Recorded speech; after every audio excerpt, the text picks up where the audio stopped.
ईद का दिन है, कोई फकीर को खिलाने वाला। जैसे ही सदा आई, आवाज आई, ईद का दिन था, उसने कहा यार क्या लोग हैं ईद के दिन भी चले आते हैं भीख मांगने के लिए, और अपने नौकरों से कहा इसको धक्के मार के भगाओ ये जो आया है। कुरान कहता है अगर कोई आपके पास भीख मांगने आए, उसको भीख नहीं दे सकते हो ना, अच्छी बात कह के उसको टाल दो। कोई भीख मांगने ना, आप उसको ये कहो भाई बाबा माफ करो, जाओ नहीं दे सकते, अच्छी गुफ्तगू, बल्कि अच्छी गुफ्तगू कह के टाल देना ये सदका देने से भी बेहतर है।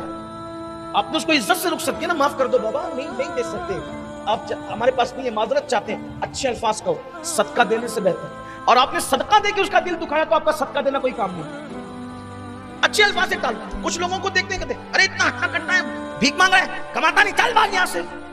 आप ऐसा अगर आपको तलकीन ही करना है कमाने की, मैं भी करता हूं। पहली बात तो तंदुरुस्त लोगों को भीख मत दिया करो, मत दो भीख। बल्कि कुछ लोगों ने तो हमारे शहर में धंधा बना लिया है, छोटे छोटे बाप जब वो कौड़ियां खेल रहा है, बाप ताश के पत्ते खेल रहा है, शराब पी के पड़ा रहता है, जुआ खेलता है, ऐश करता है, छोटे छोटे बच्चों को भीख मांगने पे लगा देते हैं। छोटे बच्चों को भी भीख मत दो, और मुसलमानों के बच्चों को तो खास तौर पे मत दो उन्हें भीख, बिगाड़ रहे हो तो उन्हें भीख देकर। कुछ लोग कहते हैं कि इनको क्या हो गया, ये तो अब भीख भी देने से मना कर। मैंने कहा कि मैं तो ये कहता हूं जरूरतमंदों को दो, इनको क्यों बिगाड़ते हो? अरे ये कौम का छोटा सा बच्चा आज मांग रहा है, ये कल कमा के कब खाएगा? इसको भीख मांग के खाने की आदत पड़ जाएगी, कमा के कब खाएगा? छोटी छोटी बच्चियां आज भीख मांग रही, देखते देखते जवान हो जाएगी, उसकी आबरू लूट ली जाएगी। यही तो होता है।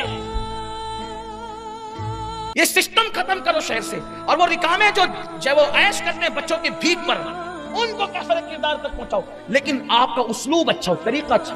कोई हट्टा कट्टा भीख मांगा, भाई ये काम नहीं, तू काम से लग, तू काम कर।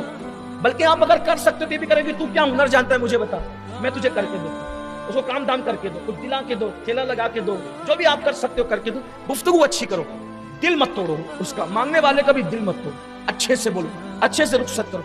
पहली बात तो आपसे ये कहता हूं, जो गांठ बांधने के लिए कहे ना, जबान इतनी मीठी कर लो कि बात कोई सुने तो कहे यार ऐसा लगता है जैसे किसी ने जबान में शहद घोल दिया है, शहद घोल दिया जबान के अंदर किसी। ये चीज होती है, ये कैफियत होती है, मामलात हो ऐसे। मोमिन की जबान बड़ी, हदीस पाक में आता है ना कि अच्छी गुफ्तगू करो, अच्छी गुफ्तगू सदके के मुतरादिफ है। बल्कि कुरान भी कहता है वक़ूलू कौलन सदीदा, लोगों से अच्छी गुफ्तगू करो, मीठी गुफ्तगू करो, दिल तोड़ने वाली गुफ्तगू मत करो, दिल जोड़ने वाली गुफ्तगू।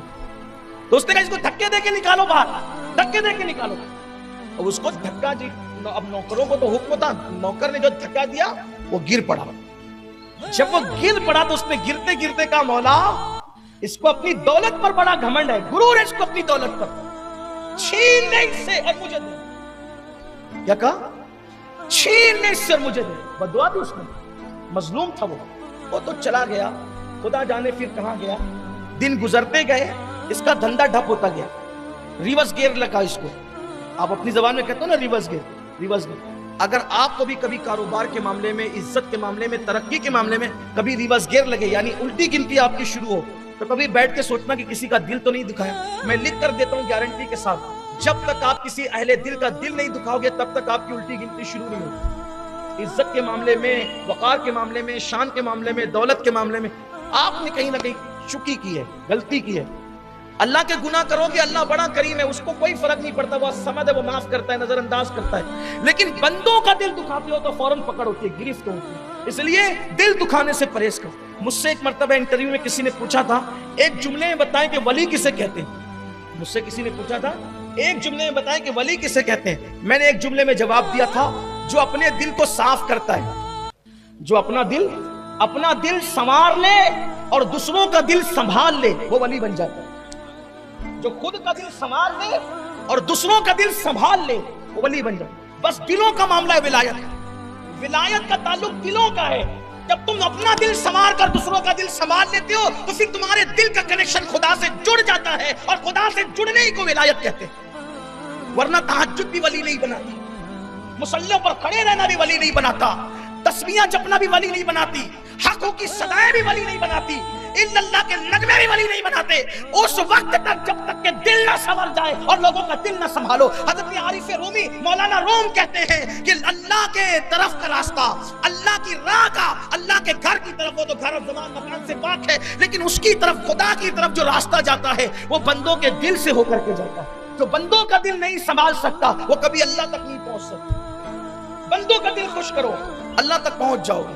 तो अर्ज ये कर रहा था, उसकी उल्टी गिनती शुरू हुई, कारोबार ठप पड़ने लगा, ये हुआ वो हुआ, धीरे धीरे दुकानें बंद हुई, कारोबार बंद हुआ, नौकर चाकर गुलाम ये वो सब चले गए, आखिरी में खाने को मोहताज हुआ।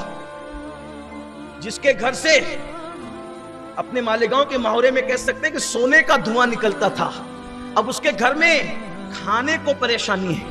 उसकी बीवी ने कहा, मैं आपके साथ इस मुसीबत और मुश्किल में नहीं रह सकती, आप तो मुझे खिला भी नहीं सकते, मकान भी आपका बिक गया, मकान भी आपका बिक गया, मैं कह रहा हूं कि मेरी इज्जत पे हर्फ आएगा, आप मुझे तलाक दे दो। उसने तलाक दे दी, वो अपने मैके चली गई।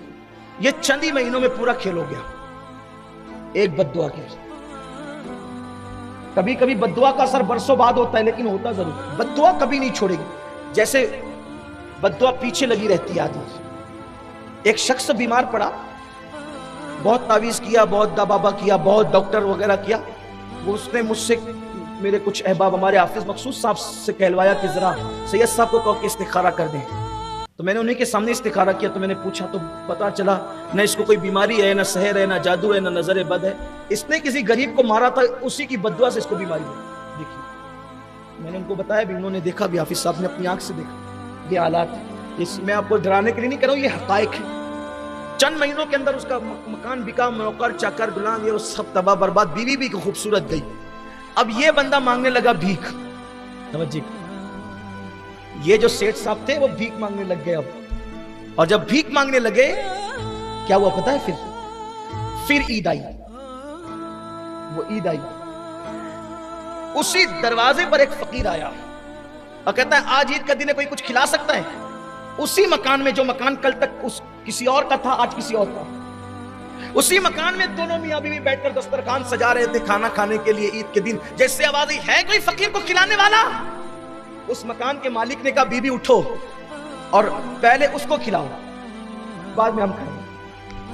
उठो, अपने हाथ से उसको खाना दो, वो फकीर को, फिर हम, आज ईद का दिन है। जैसे ही खाना लेकर के दरवाजे पे गई, चीख मारी, खाना हाथ से गिरा, बेहोश होकर जमीन पे गिर पड़ी।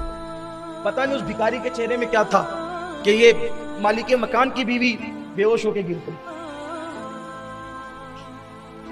पानी के छींटे दिए, होश में आई। शौहर ने पूछा, बीबी मेरी जान, मेरे घर की आबरू, मेरे घर की मलिका, क्या हुआ?